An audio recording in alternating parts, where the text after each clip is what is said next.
ఇదేనండి నేను చెప్పబోయేటువంటి పాఠం ఏమిటంటే, పెందలకాడ ఉచ్చుట అలవాటు చేసుకొనాలె. పెందలకాడ ఉచ్చుటకు మన జీవితం అలవాటు చేసుకొనాలె. ఎందుకు దేవుని యొక్క సన్నిధానంకి పెందలకాడకి రావాలె? ఒక ప్రశ్న ఏసుకోవలసి ఉన్నది. ఎందుకు పెందలకాడ దేవుని యొక్క సన్నిధానానికి రావలసి ఉన్నది? మనం ఒకసారి వాక్యాన్ని ఆలోచన చేసినట్లయితే, లూకా రాసినటువంటి సువార్త 21 అధ్యాయము 38 వచనాన్ని మనం ఒకసారి చదువుకుందామండి. లూకా రాసినటువంటి సువార్త 21 అధ్యాయము 38 వచనం. ప్రజలందరూ ఆయన మాట వినుటకు దేవాలయంలో ఆయన వద్దకు పెందలకాడ వచ్చుచుండిరి. ఎందుకు పెందలకాడ రావాలంటే, దేవుని యొక్క మాటలు వినడానికి పెందలకాడ రావాలంటాను. దేవుని యొక్క మాటలో చాలా విలువైనటువంటివి. అది శక్తి కలిగినటువంటిది. మన జీవితంలో సరిచేసేటువంటిది. అటువంటి మాటలు వినడానికే పెందలకాడే దేవుని సన్నిధానంకి రావాలి. చాలామంది దేవుని యొక్క సన్నిధానం అంటే చాలా ఆలస్యం చేస్తున్నారండి. ముందుగా దేవుని యొక్క మాటలు వినడానికే పెందలకాడే రావాలంటండి. యేసుప్రభు వారు బ్రతికుండగా ఆయన దేవాలయంకొచ్చి దేవుని యొక్క మాటలు చెప్తుంటే, ఆ మాటలు వినడానికే అక్కడ ఉన్నటువంటి యూదులందరూ కూడా పెందలకాడ వచ్చుచుండిరి అన్నాడు. అంటే ఇక్కడ వారు వచ్చారంటే వాళ్ళకన్నా శ్రేష్టమైనటువంటి వారు మనం దేవుని యొక్క సన్నిధానంలో. క్రీస్తు ప్రభు చేత రక్తం చేత కడగబడినటువంటి వారు, పరిశుద్ధులుగా ఉండడానికి పిలవబడినటువంటి వాళ్ళము. అటువంటి వారు మనం ఎందుకు రావాలంటే దేవుని యొక్క సన్నిధానానికి పెందలకాడే దేవుని యొక్క మాటలు వినడానికి రావాలండి. ఒక ఎగ్జాంపుల్ చెప్తున్నానండి. శనివారం దినాన్నే నేను వరంగల్ అనేటువంటి ప్రాంతం వెళ్ళాలి, జిల్లా వెళ్ళాలి, తెలంగాణ ఏరియా. సువార్త ప్రకటించడానికి ఒక జ్ఞాపకార్థ కూడికి వెళ్ళాలి. తెల్లవారుజామునే నేను పెందలకాడే లేచి 4 గంటలకి బస్ స్టాండ్కి వెళ్ళేది, తణుకు ఏరియా. అప్పుడుకి ఒక శనివారం నాడు సెకండ్ చాప్టర్ కాబట్టి ఒక ఆయన గుంటూరులో ఉపవాస మీటింగ్లని అనౌన్స్మెంట్ చేశాడు. జనాలు తండోపులుగా బస్ స్టాండ్లో చూస్తే తెల్ల డ్రెస్సులు వేసుకుని 4 నుండి కిటకిటలాడుతూ గుంటూరు వెళ్ళిపోతున్నారండి. అంటే వారు తణుకు అనేటువంటి మున్సిపాలిటీ ఆ పట్టణానికి వచ్చినటువంటి వారు, పక్కన ఉన్నటువంటి గ్రామంలో ఉన్నటువంటి వారు ఇంచుమించు 15 కిలోమీటర్లు 20 కిలోమీటర్లు ఉన్నటువంటి దూరంలో ఉన్నటువంటి వారు అంటారు. అంటే ఎవరి ప్రాంతానికి వెళ్తాం, మళ్ళా సాయంత్రం తిరిగి వచ్చినప్పటికి ఇంచుమించు 1 గంట 12 గంటల ఉందండి.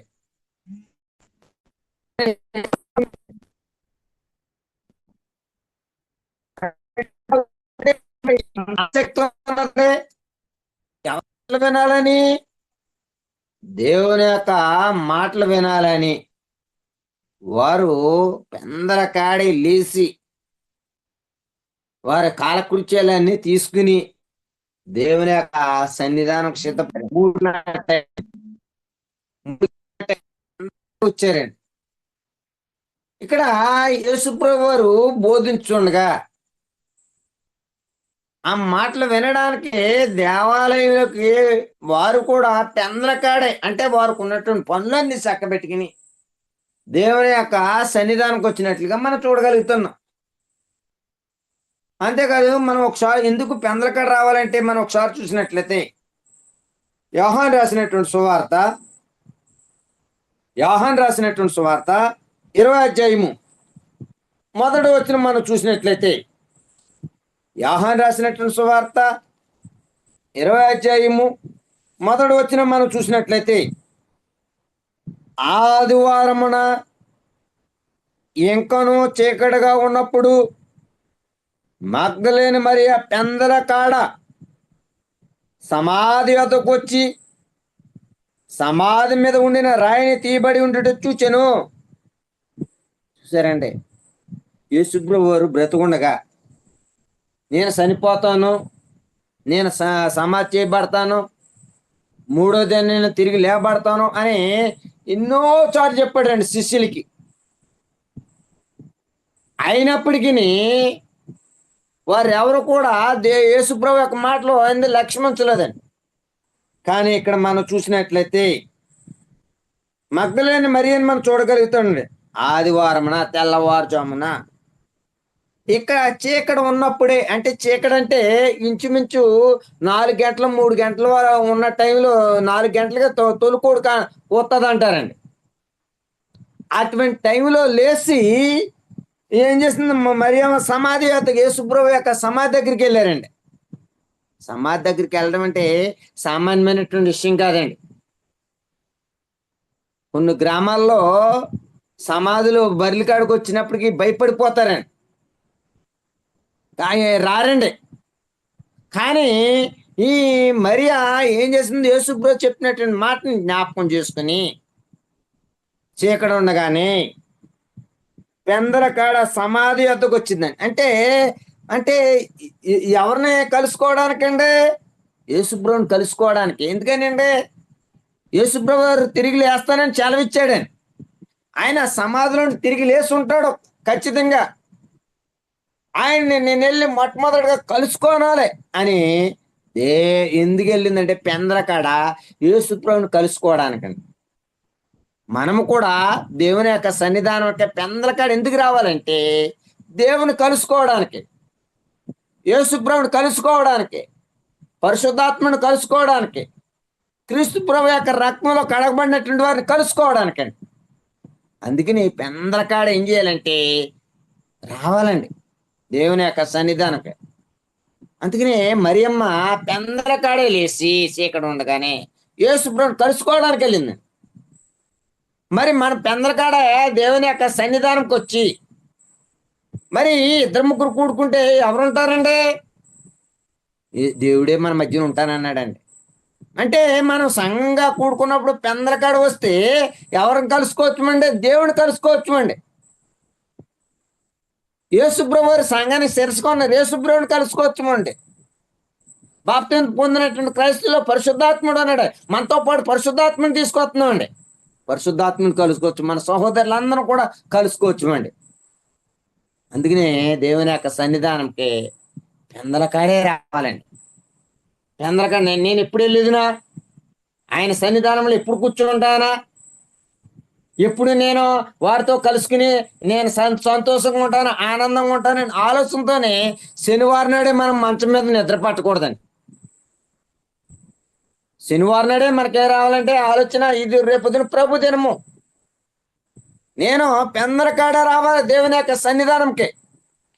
ఎందుకంటే మరియా ఎంత ఆసక్తి చూడండి, పెందల కాడి లేచి ఒక స్త్రీ ఆ సమాధులు బర్రెల యొక్క స్థలానికి వెళ్ళిందండి. ఎవరిని కలుసుకోవడానికి, యేసుప్రభుని కలుసుకోవడానికి. కానీ శిష్యులు ఎవరు కూడా అంత పెందల కాడ వెళ్ళినట్టుగా కానీ మరియమ్మ గారు కౌరు చెప్పిన తర్వాత మరలా వెళ్ళారండి. అంతేకాని మొట్టమొదటిగా చూసినటువంటి వ్యక్తి ఎవరంటే మరియమ్మ గారే. అంతేకాదు, మనం వచ్చిన ఎందుకు పెందల కాడ రావాలి, మనం ఒకసారి చూసినట్లయితే మార్కు రాసినటువంటి సువార్త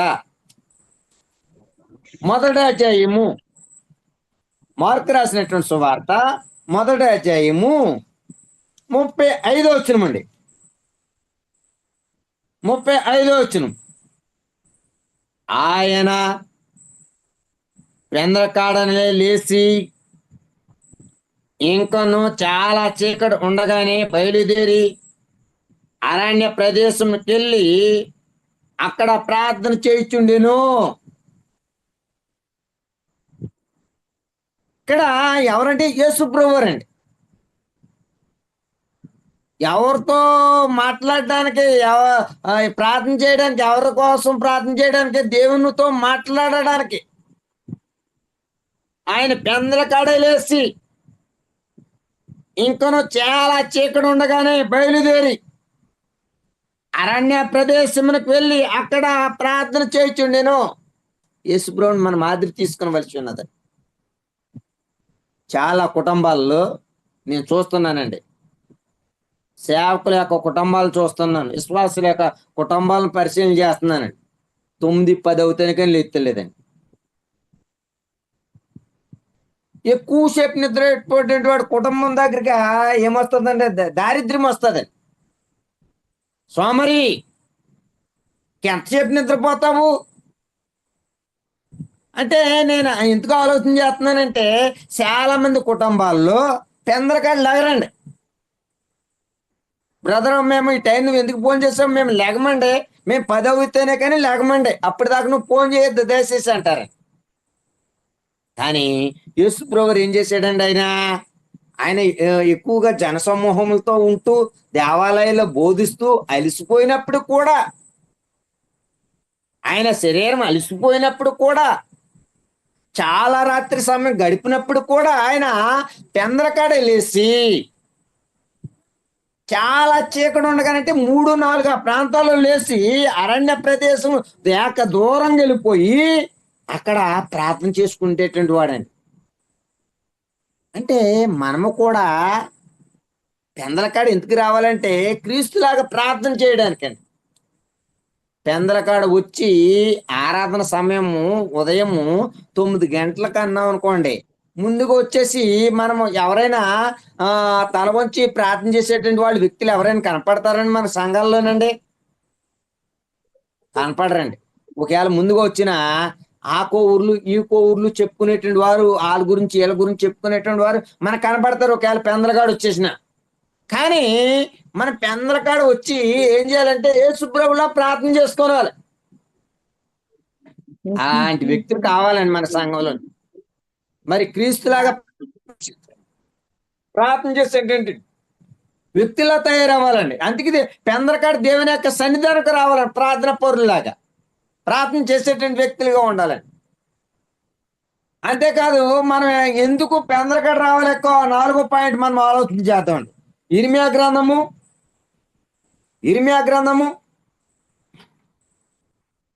35వ అధ్యాయము 15వ వచనమండి.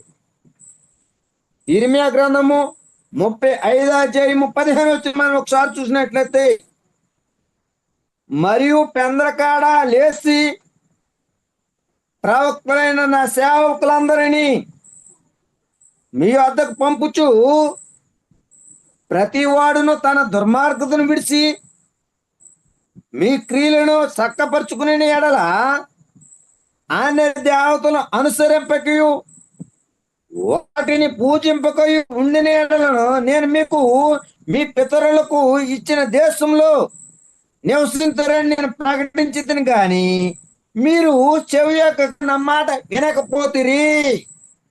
ఎవరండి వీళ్ళు? ఇశ్రాయేలు ప్రజలండి. ఎవరిని పెందలకాడ పంపించాడండి ఇశ్రాయేలు దగ్గరికి? ఇశ్రాయేలు దగ్గరికి ఎవరిని పంపించారండి? ప్రవక్తలైనటువంటి సేవకులందరినీ. ఇశ్రాయేలు ప్రజలు పంపితే వాళ్ళ దుర్మార్గతను విడిచిపెట్టి వాళ్ళు చేసేటువంటి చెడ్డ క్రియలను సరైన అలవర్చుకుని అన్య దేవతలను అనుసరింపగా పూజింపకుండా ఇచ్చినటువంటి దేశంలో నేను ప్రకటించిన కానీ వారు ఏం చేయలేకపోయారండి. సేవ ఎక్కలేకపోయారు, దేవుని యొక్క మాటలు ఆలకించలేకపోయారు. అంటే దేవుని ఒక మాటలో ప్రకటించేటువంటి వారి యొక్క మాటలో ఎలా ప్రకటిస్తున్నారో ఆ మాటలు వినాలి. అందుకే పెందలకాడ రావాలండి. నేను చాలా మంది చూస్తానండి ఆరాధనలో, వాక్యం అయిపోయిన తర్వాత అయ్యో వాక్యం ఏమి వినలేదండి, దేవుని యొక్క మాటలు ఏమేమి వినలేకపోయామండి అంటారండి చాలా మంది. అందుకనే ప్రకటించేటువంటి వారిని సువార్తకి సంఘంలో పంపిస్తూ ఉంటాడు దేవుడు. వారి యొక్క మాటలు వినడానికి ఏం చేయాలంటే పెందలకాడ రావాలని. ఇశ్రాయేలు ప్రజల దగ్గరికి కూడా సేవకులైనటువంటి ప్రవక్తలు పంపించాడండి. వాళ్ళు ప్రకటించగా ఆ మాటలు వినలేకపోయారండి. కానీ ప్రకటించేటువంటి వారు మనకి అందుబాటులో ఉన్నారండి సంఘాల్లో ఇప్పుడు. దేవుని యొక్క మాటలు ప్రకటిస్తున్నారు, మంచి మంచి పాటలు, మంచి మంచి బోధ చేస్తున్నారండి చాలా సంఘాల్లో. అటువంటి ప్రకటన మనం వినాలి. మనం ఎక్కువ వచ్చిన చదువుకుందండి. 29వ అధ్యాయము 18వ వచనం. రాసినటువంటి గ్రంథము, ఇర్మియా గ్రంథము 29వ అధ్యాయము 18వ వచనం. యెహోవాకు ఇదే, వారు విననొల్లని వారై నేను పెందరకాడలేసి ప్రవక్తలైన నా సేవకుల చేత వారి ఎదుగు పంపిన మాటలు ఆలకించుకోలేకపోయిరి. ఇక్కడ మనం చూసినట్లయితే సేవకులు ఏం చేస్తారంటే దేవుని యొక్క మాటలు బోధిస్తూ ఉంటారండి, ప్రకటిస్తూ ఉంటారు, బోధిస్తూ ఉంటారండి. వినాలండి, చాలా జాగ్రత్తగా వినాలండి. ఇశ్రాయేలు ప్రజలకి వినలేకపోయారండి. కానీ మనం యేసు ప్రభు ద్వారా దేవుని యొక్క సన్నిధానంలోకి వచ్చినటువంటి వాళ్ళు. దేవుని యొక్క సన్నిధానం ఎందుకు పెందలకాడ రావాలంటే అక్కడ ఉన్నటువంటి బోధకులు, అక్కడ ఉన్నటువంటి సువార్తికులు ప్రకటించేటప్పుడు, బోధించేటప్పుడు ఆ మాటలు వినడానికే తొందరగా రావాలండి. అది వారు ఏం బోధించారు తెలియకపోతే నువ్వేమే ఎలా మన జీవితాలు కొనసాగిస్తామండి. వారు ప్రకటించేటప్పుడు హెచ్చరిక ఉంటుంది, గద్దింపు ఉంటుందండి. మన జీవితాల గురించి లోతైనటువంటి బోధిస్తూ ఉంటారండి. అందుకని ప్రకటించేటువంటి వారిని పెందరకడ పంపిస్తాడండి ఆయన. అందుకని మనం ఏం చేయాలండి, దేవుని యొక్క సన్నిధానకే పెందరకాడే రావాలండి. మనం ఒకసారి చూసినట్లయితే ఇర్మియా గ్రంథము 5వ పాయింట్ అండి. ఇర్మియా గ్రంథము 35వ అధ్యాయము 14వ వచనం. 14వ వచనం. ద్రాక్షారసం త్రాగవద్దని రేకాబు కుమారుడైన యెహోవానాదాబు తన కుమారులు ఆజ్ఞాపించిన మాటలు స్థిరంగా ఉన్నవి. నేటి వరకు తమ పితరులు ఆజ్ఞ విధేయులై వారు ద్రాక్షారసం త్రాగుతున్నారు. అయితే నేను పెందరకాడలేసి మీతో బహు శ్రద్ధగా మాట్లాడినను మీరు నా మాట వినకొని ఉన్నారో. అంటే ఇక్కడ మనం చూసినట్లయితే దేవుని యొక్క పనుల మీదే ఆశ పెట్టుకోనాలండి.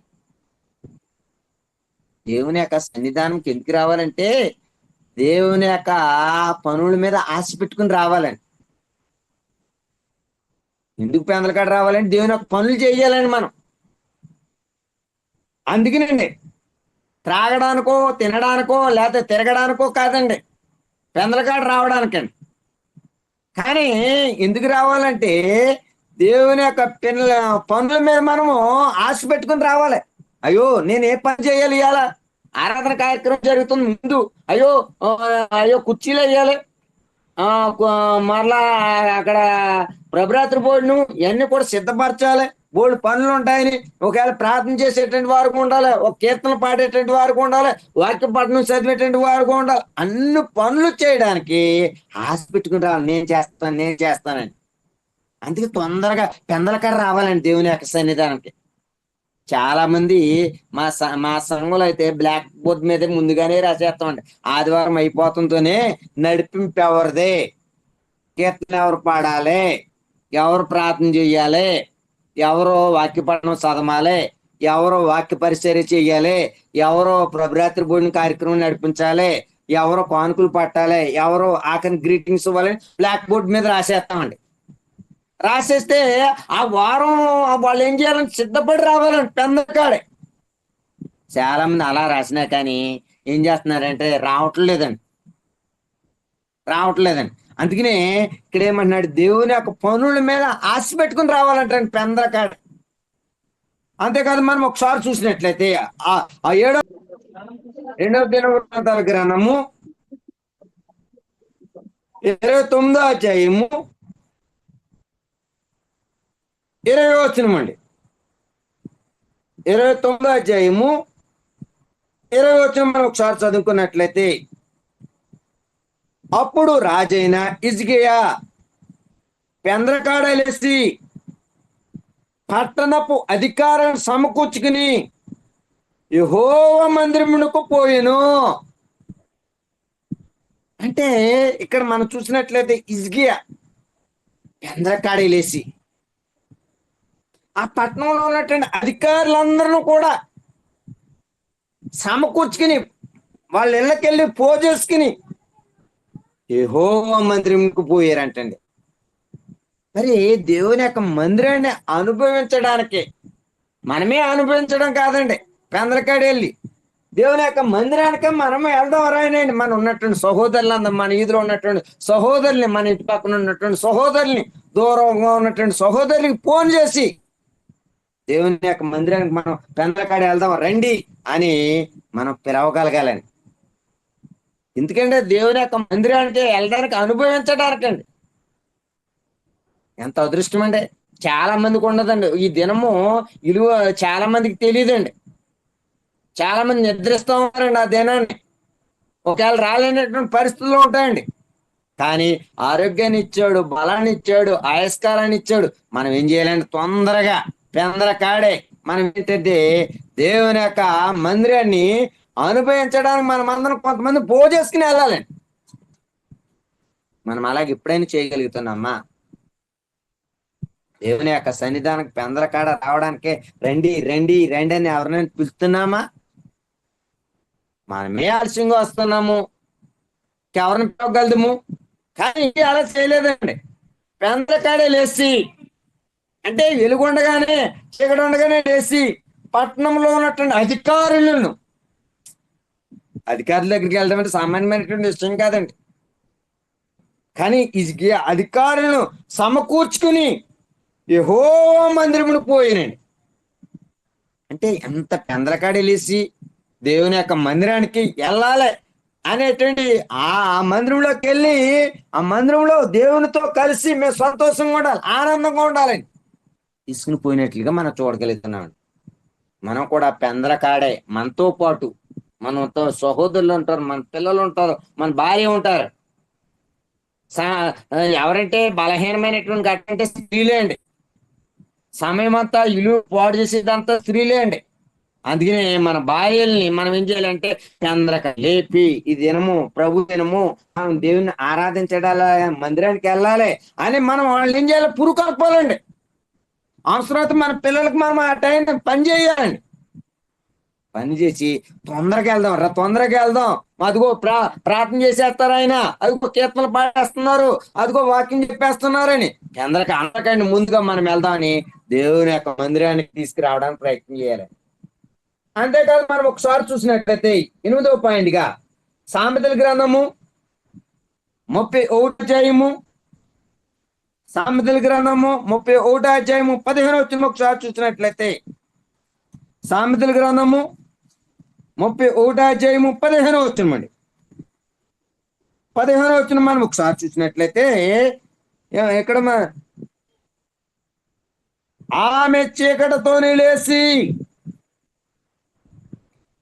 ఆ ఇంటి వారికి భోజనము సిద్ధపరచుటకు తన పనికెత్తుల బత్తెము ఏర్పరచును.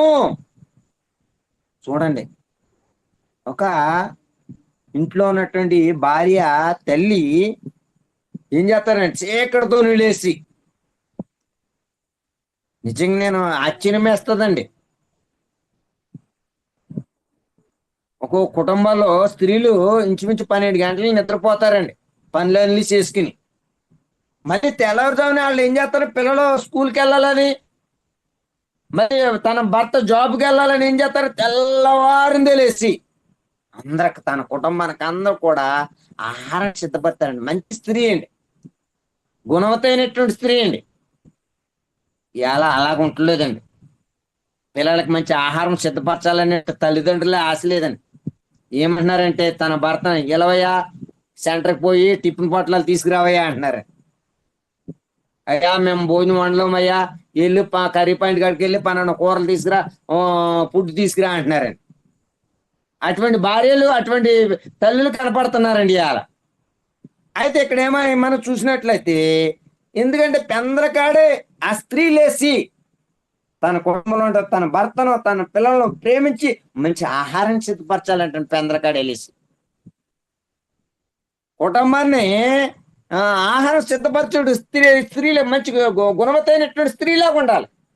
గుణవత్తైనటువంటి స్త్రీ ఎలా అయితే పెందలకాడలు ఇస్తుందో, తన ఇంటి వారు అందరికి ఆహారం ఎలా అయితే సిద్ధపడుతుందో, అలాగే దేవుని యొక్క సన్నిధానికి రావడానికి పెందలకాడి ఆ గుణవత్తైనటువంటి స్త్రీలాగా ఉండాలి మనం.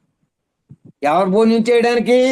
యేసు ప్రభు యొక్క మరణాన్ని ప్రచురం చేయడానికి, సాదృశంగా రొట్టె ద్రాక్షారసం తీసుకొనడానికి మనము వెళ్ళాలండి పెందలకాడే.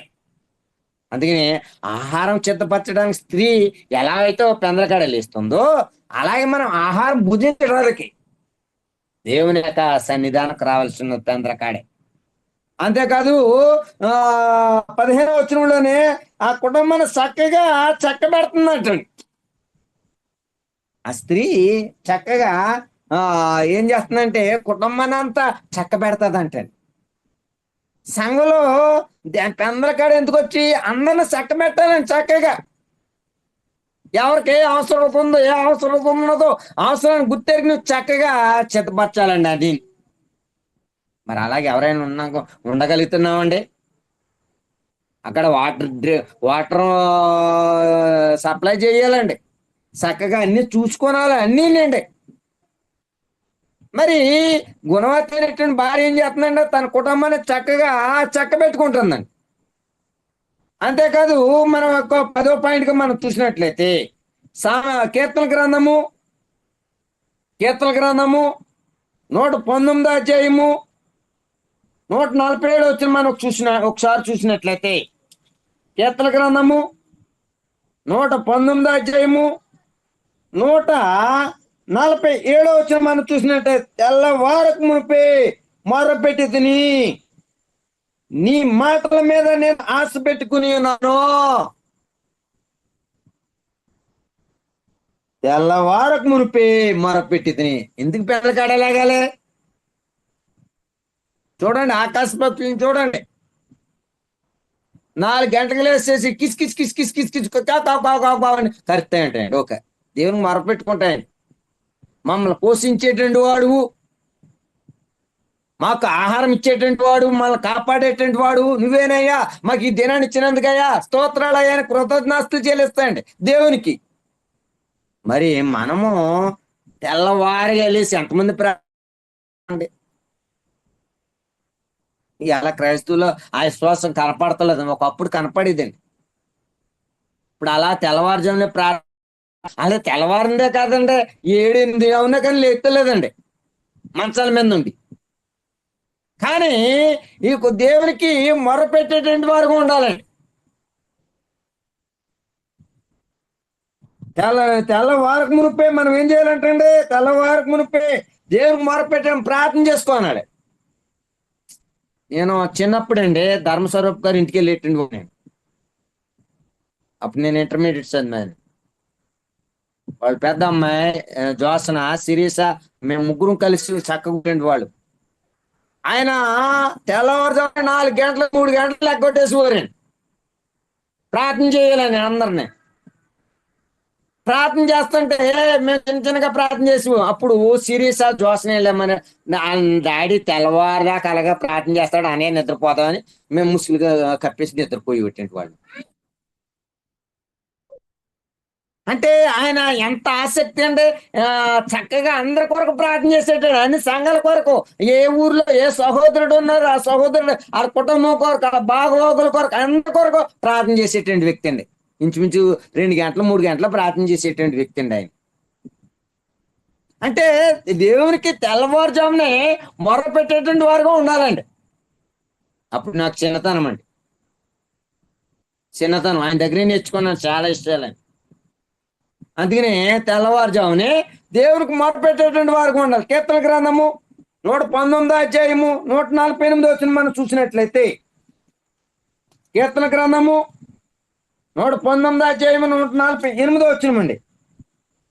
148 వచ్చిన చూసినట్లయితే, నీవిచ్చిన వాక్యము నేను ధ్యానించుటకై నా కన్నులు రాత్రి జాములు కాకమునుపే తెరుచుకుందును, నీ కృపను బట్టి నా మొర ఆలకింపుము. దేవుని వాక్యాన్ని ధ్యానించాలంటండి, చదవాలి. ఇప్పుడు ఇంచుమించు నేను గిరిబావునండి. నాకు ఇంచుమించు 45 సంవత్సరాలు నాకు కళ్ళజోడు అడిపోయిందండి. కొంతకాలానికి వస్తే నాకు సూప్ కాపాడదేమో. అందుకనే వాక్యం మనం ఉండగానే, సూప్ ఉండగానే, మనకి దేవుడు పనులు ఉండగానే చక్కగా సన్మెసుకుని వాక్యాన్ని అంతా హృదయంలో దాచేసుకోనాలి. Bible తెరవకుండా Bible చెప్పేయగలగాలండి. రేపు పొద్దున ఒకవేళ నేత్రాలు ముయ్యబడిన తర్వాత కూడా చక్కగా నువ్వు స్టేజ్ మీదకి వెళ్తే పని అందుకుని వాక్యం ఉన్నదని రిఫరెన్స్ చెప్పగలగాలండి. నేను కరెంట్ ఆరిపోయింది అనుకోండి, ప్రసంగం ఆఫ్ చేయనండి, పాఠం చిత్తపడి వెళ్తానండి. ఆ వచ్చిన వాళ్ళు చదివేసి వెళ్తానండి. అందుకని కరెంట్ ఆగిపోయినా గిరిబో చెప్పగలిగినటువంటి వాడని మా సంఘంలో ఒక ఆశ ఉంటుంది. ఎందుకంటే ఆ వచ్చిన వాళ్ళు చదివేస్తానండి. ఓకే, అంటే దేవుని వాక్యం పెందలకాడ దేవుని వాక్యం ధ్యానించేటువంటి వారు ఉండాలి. ఎందుకు పెందలకాడ రావాలండి? మొట్టమొదటి పాయింట్, దేవుని యొక్క మాటలు వినడానికండి. ఎందుకు పెందలకాడ రావాలి? దేవుని కలుసుకొనడానికండి. ఎందుకు పెందలకాడ రావాలి? క్రీస్తులాగా ప్రార్థన చేయడానికండి. ఎందుకు పెందలకాడ ప్రకటించే మాటలు, బోధించే మాటలు వినడానికండి. ఎందుకు పెందలకాడ రావాలంటే దేవుని యొక్క పనుల మీద ఆశ పెట్టడానికే, దేవుని పనులు నేను చెయ్యాలనేటువంటి ఆశతోనండి. ఎందుకు పెందలకాడ రావాలంటే దేవుని యొక్క మందిరాన్ని అనుభవించడానికి. ఎందుకు రావాలంటే ఆహారం సిద్ధపరచుకున్నటకు, కుటుంబాన్ని బాగా చక్కబెట్టుకోవడానికి. ఎందుకు పెందలకాడ రావాలంటే దేవుని యొక్క నామం మొరపెట్టుకోవడానికండి, దేవుని వాక్యాన్ని ధ్యానించడానికి. పెందలకాడ ఎందుకు రావాలండి? ఒకవేళ పెందలకాడ వచ్చేటండి కలిగేటువంటి లాభాలు ఏంటో మనం ఒకసారి ఆలోచన చేద్దాం. ఎందుకు పెందలకాడ రావాలని ప్రశ్న వేసుకున్నాం. దాని గురించి 11 పాయింట్లు మనం ఆలోచన చేసాం. పెందలకాడ రావడం వలన నీకు కలిగేటువంటి లాభాలు ఏంటి? సామెతల గ్రంథము 15 అధ్యాయము 31 అధ్యాయము, సామెతల గ్రంథము 31 అధ్యాయము 18 వచ్చిన మనం చూసినట్లయితే, తన వ్యాపార లాభం అనుభవం తెలుసుకుని రాత్రి వేళ ఆ దీపం ఆరిపోదు. పెందలకాడ రావడం వలన వ్యాపార లాభాలు కలుగుతాయండి. నువ్వు వ్యాపారం చేస్తున్నావు, బిజినెస్ మ్యాన్వా, నీ వ్యాపారం అభివృద్ధి చెందుతుంది. నువ్వు ఒక రైతువా, నీ వ్యవసాయంలో దేవుడు సహాయం చేస్తాడని. కూలి పనులు చేసుకుంటున్నావా, కూలి పనులు. వృత్తి పనులు చేసుకుంటున్నావా, వృత్తి పనులు. ఉద్యోగం చేసుకుంటున్నావా, అన్నిట్లో కూడా లాభాలండి. ఆ ఇంటి దీపం ఆరిపోదంటండి, ఎప్పుడు ప్రకాశవంతంగా వెలిగితేనే ఉంటుందంటండి. ఆ దీపం ఆరిపోదంటున్నాడు. ఆ ఇంటికి ఇప్పుడు కూడా వెలిగే, ఏం నష్టం ఉండదండి, ఆకలి దప్పులు ఉండవు, ఏముండవండి. పెందలకాడ రావడం వలన వ్యాపార లాభాలు కలుగుతాయండి. ఆ ఇంటి దీపం ఆరిపోదండి. నువ్వే పని చేస్తా పని అండి, దేవుడు నిన్ను ఆశీర్వదిస్తాడు. పెందలకాడ రాకోకుండా దేవా నాకు ఆశీర్వాదాలు ఇవ్వమంటే ఎలాగిస్తాడండి? ఇవ్వడండి. పెందలకాడ వచ్చి చూడండి. నేను అందుకని చెప్పాను ముందుగానే, ఎవరో గుంటూరులో ప్రార్థన ఆడుతున్నారంటే తెల్లవారుజాము 3 గంటలకు వెళ్ళిపోయారండి. నైట్ 12, 1 గంటకు వస్తున్నారండి తిరిగి. మరి ఎంత విశ్వాసం అండి వాళ్ళ దగ్గర? అందుకనే వారు అనేకమైన లాభాలు పొందుతున్నారు. మనము దేవుని యొక్క సన్నిధానికి రండిరా బాబు, రండిరా అన్న మనం 10 గంటలకు ఎట్టినా కానీ రాలేకపోతున్నామండి. అంటే పెందలకాడ రావడం వల్ల ఏం జరుగుతుందంటే, మీ యొక్క వ్యాపార లాభాలన్నీ, నీ వృత్తి పని కానీ, నీ కులం, ఇటు నువ్వు చేసే పని కానీ, వ్యవసాయం కానీ, ఇటు ఉద్యోగం కానీ, అన్ని విషయాలలో దేవుడు నిన్ను అభివృద్ధి కలగజేస్తాడు. అంతేకాకుండా 20 వచనం మనకు చూసినట్లయితే, 20 వచనం, దీనులకు తన చేయి చాపును, దరిద్రులకు తన చేతులు చాపును. చూడండి, మనం ఎంత ఆలోచన చేసినట్లయితే పేదలకు సహాయం చేసేటంత బలపరిచేస్తాడంటండి. మనం నిన్ను చేయి చాపేటువంటి వాడిగా చేయడండి, నీ చేత అందరికి ఇచ్చేటువంటి వాడిగా చేస్తాడండి. పెందలకాడ రావడం వల్ల పేదలకు సహాయం చేసేటండి వ్యక్తిగా నేను బలపరిచేస్తాడండి దేవుడు.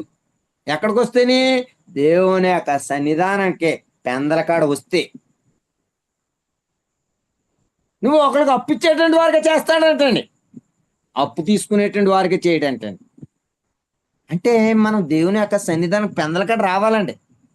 దేవుడు మనకి లాభాలు ఇవ్వాలనుకుంటే పేదలకు సహాయం చేసేటువంటి వారికి ఉండాలంటే దేవుడు పట్టణాలంత విస్తారమైన దీవుల్ని మన కుటుంబంలో విస్తరింపజేయాలంటే పెందలకాడే రావాలండి. 23 వచ్చిన మనం ఒకసారి చూసుకుందాం. మరి సామెతల గ్రంథము 31 అధ్యాయము 23 వచ్చం. ఆమె పెనిమిటి దేశు పెద్దలతో కూర్చుండును, గవని యొద్ద పేరు కొనిన వాడై ఉండును. పేరు వచ్చేస్తుందండి. పేరు పొందినటువంటి వారుగా దేవుడు తయారు చేస్తాడండి. ఎక్కడికి వస్తేని పెందలకాడ దేవుని యొక్క సన్నిధానం పెందలకాడ వస్తే పేరు పొందినటువంటి వ్యక్తిగా తయారు చేస్తాడంటండి. ఇంతకుముందు తామరాడ గర్భంలో ఒక పల్లెటూరులో ఉన్నానండి నేను. ఇలా ఇంచుమించు జిల్లాల వారికి వెళ్ళిపోతున్నాం అండి. అది ఎవరిదా దేవుని కృప అండి. ఎవరు పని చేస్తున్నాం పెందలకాడే. నేను నేను ఎవరైనా పిలిచారు అనుకోండి ఎక్కడికైనా, నేను ఏ కార్యక్రమానికి ఒక గంట ముందు ఉంటానండి, లేదా రాలేనని చెప్పేస్తానండి. మాట ఇచ్చానంటే ఒక గంట ముందు ఉంటాను, అందరికంటే ముందుకు వచ్చి కూర్చుంటాను నేను. అక్కడ విశ్వాసులు వచ్చినా ఆ సేవకుడు వచ్చినా రాకపోయినా నన్ను పిలిచారంటే ఒక గంట ముందే కూర్చుంటాను. అలాగే వెళ్తే నిన్ను దేవుడు ఎలా చేస్తాడంటండి. 23 పెద్దలతో కూర్చోండి ఇస్తాడంటండి. ఎంత ఉన్నతమైన స్థానం అండి. ఎంత ఉన్నతమైనటువంటి స్థానం ఇస్తాడండి దేవుడు. ఓ గుర్తింపు ఇస్తాడండి. అంతేకాకుండా గవనీయత పేరు కొనిన వాడే ఉండును. అంటే ఆ ఊర్లో ఎవరంటే పలానా ఆయన చెప్పేటట్టుగా పేరు పొందుతామంటండి. ఎందుకు పెందలకాడ రావడం వల్ల వచ్చేటువంటి లాభాలండి ఇవన్నీ. 28 వచ్చిన చదువుకుందామండి. సామెతల గ్రంథం 31 అధ్యాయము 28 వచ్చామండి. ఆమె కుమారులేసి ఆమె ధనిరాలందరూ చూసుకో. పెందలకాడ రావడం అందరూ మనల్ని పొందుతామండి. ధన్యులు ధన్యులు ధన్యులు. ప్రభు యొక్క సన్నిధానానికి వచ్చేటువంటి వారు ధన్యులండి. మనల్ని మనం పొందుతామండి. 27 వచ్చిన కూడా ఒకసారి చదువుకుందామండి. 27 వచ్చిన ఆమె తన ఇంటి వారి నడతలను బాగా కనిపెట్టును, పని చేయకుండా ఆమె భోజనం చేయదు. తన కుటుంబాన్ని బాగా ఏలేదు. ఎవరు ఎలా నడుచుకుంటున్నారు, ఎలా ప్రవర్తిస్తున్నారు, మన అమ్మ ఎలా ప్రవర్తిస్తుంది, మన కుమారుడు ఎలా ప్రవర్తిస్తున్నా, భార్య ఎలాగుంది, నేను ఎలాగున్నాను అన్ని కనిపెట్టుకోవచ్చు మరి. ఒకరి నడతలు ఒకరిని చూసుకోవచ్చు మరి. అనేకమైనటువంటి దీవులు ఇచ్చాడండి. పెందలకాడ రావడం వలన కలిగే లాభాలండి ఇవన్నీ. మరి ఒకవేళ దేవుని యొక్క సన్నిధానం పెందలకాడ రావట్లేదు అనుకోండి, ఈ దీవులన్నీ మనం పోతామండి, పోగొట్టుకుంటామండి. దీవులు కావాలా శాపాలు కావాలా? శాపాలు కావాలంటే ఆలస్యం వచ్చేయాలి. ఆలస్యం వచ్చి శాపాలు వచ్చేస్తాము. దీవులు కావాలనుకుంటే ఏం చేయాలండి? పెందలకాడే మనకున్నటువంటి పనులు అన్ని చక్కబెట్టుకుని దేవుని యొక్క సన్నిధానికి రావాల్సి ఉన్నది. అందుకనే క్రైస్తవ జీవితం చాలా విలువైనటువంటి జీవితం. పెందలకాడ రావడానికే మన జీవితం అలవర్చుకోవాలండి, సమయాన్ని కేటాయించుకోవాలండి.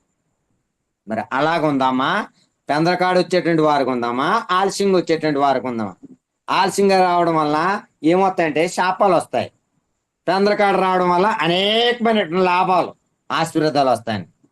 ఆశీర్వాదాలు పొందేటువంటి బిడ్డలుగా దేవుని యొక్క సన్నిధానికి పెందలకాడ రావాలని నాకు ఇటువంటి అవకాశం ఇచ్చినటువంటి సూర్యతేజ్ గారికి చక్కగా మీ అందరూ కూడా ప్రత్యేకమైన వందనాలు తెలియజేసుకున్నాను. అందరూ కూడా వందనాలండి. చాలా మంచి సందేశం తెలియపరిచారండి సోదరులు గిరిబాబు గారు. పెందలకాడే వెళ్ళాలి అంటే అన్న విషయాన్ని మనకు తెలియపరిచారు. ఆ విషయంలో మనం చాలా వెనకబడిపోయి ఉన్నామండి. దేవుని సృష్టి ధర్మం అన్నది సృష్టి ధర్మం. సృష్టి ధర్మం ఏంటంటే పెందలకాడే లేవాలి, అది సృష్టి ధర్మం అండి. పెందలకాడే పడుకోవాలండి. ఎందుకంటే మన సృష్టిని చూస్తుంటే మనుషులు తప్పించి, మానవుడు తప్పించి మిగతావన్నీ పెందగడ లేస్తాయండి. ఉదాహరణకు పక్షులు కానీ ఏవి కానీ తెల్లవారుజామున లేచిపోతాయండి. అవి అవి నైట్ అయ్యేటప్పటికి 6 అంటే ఇంచుమించు 6 కన్నా ముందే సూర్యుడు అస్తమించిన తర్వాత అవి ఏ ఆహారం పుచ్చుకోవండి, వాటి గూట్లుగా అవి చేరిపోతూ ఉంటాయి. ఇవి ఆహార నియమాలు కానీ నిద్రలు కానీ రాత్రి నియమిస్తాయన్నమాట. కానీ మానవుడు అతిగా జ్ఞానం, అంటే అతి జ్ఞానం సంపాదించుకుని చేస్తానంటే నేను చాలా డెవలప్ అయిపోయాను, సైన్స్ టెక్నాలజీని డెవలప్ చేశా, నేను చంద్రమండలంకి వెళ్ళిపోతున్నా, మార్స్కి వెళ్ళిపోతున్నా అని మానవుడు ఏదో గొప్ప చెప్పుకుంటున్నాడు తప్ప సృష్టి ధర్మాన్ని గతి తప్పుతున్నాడు అనమాట.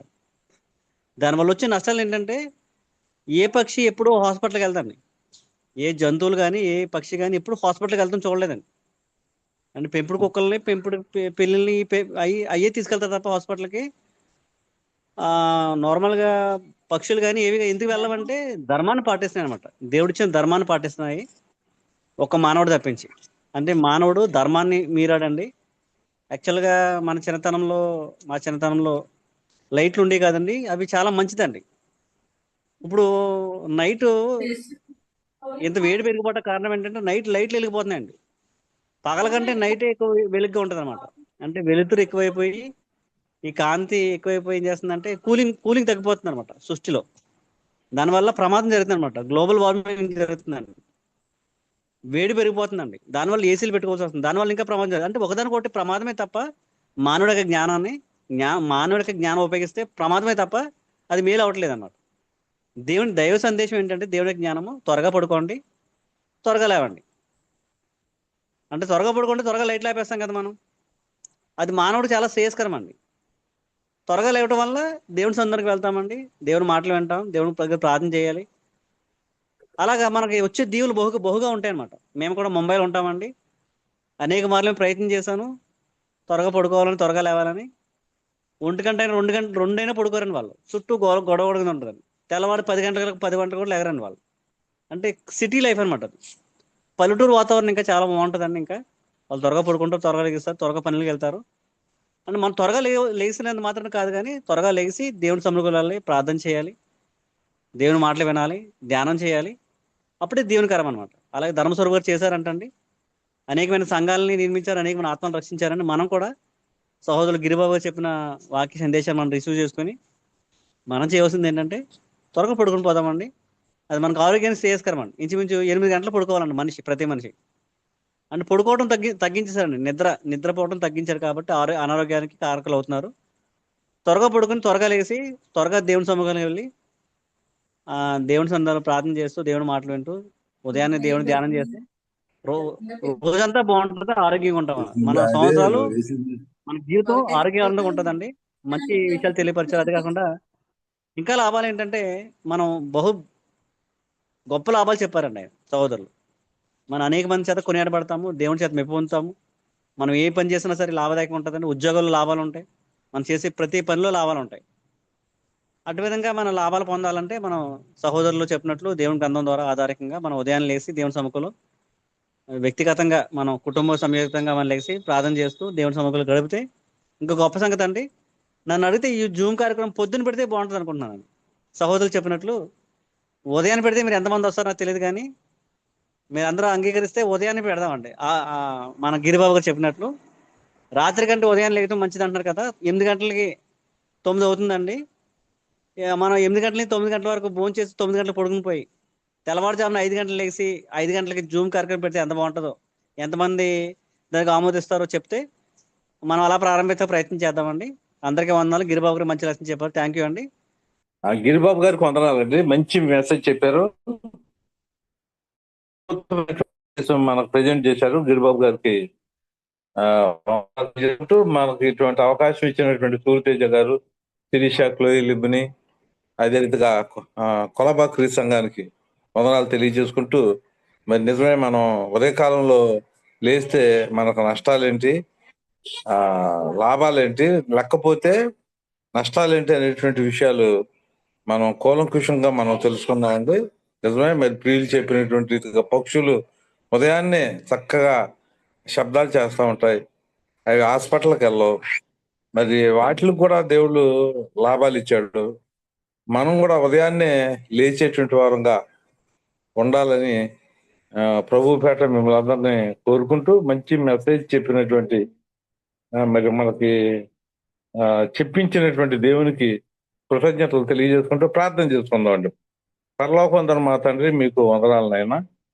గిరిబాబు గారిని ఒక పాత్రగా పనిముట్టుగా వాడుకొని ఒక మంచి సందేశాన్ని మీరు మాకు వినిపించినందుకు మీకు వందనాలు తెలియజేసుకుంటూ, విన్నటువంటి వాక్యాలని మెడిటేట్ చేసుకుంటూ నాయన మేము లేటుగా లేకుండా ఉదయాన్నే లేచేటువంటి వారంగా, కాస్తంత పెందలకడే పడుకునేటువంటి వారంగా మమ్మలను ఆయత్తపరచాలని, బలపరచాలని, ప్రోత్సహించాలని, పురుకొల్పాలని, బైబిల్లో ఉండే లోతైనటువంటి విషయాలు, ఇంకా కొత్త కొత్త ప్రసంగాలు, కొత్త కోణాల్లో, కొత్త స్టైల్లో, కొత్త డిక్షనల్గా మేము మంచి మంచి ప్రసంగాలు వినటానికి దయ చూపించాలని యేసుక్రీస్తు నామమున బ్రతిమలాడి వేడుకొంటున్నాం మా ప్రియ పరలోకపు తండ్రి. ఆమేన్. ఆమేన్. ఆమేన్. ఆమేన్. వందనాలు గిరిబాబు గారు, మంచి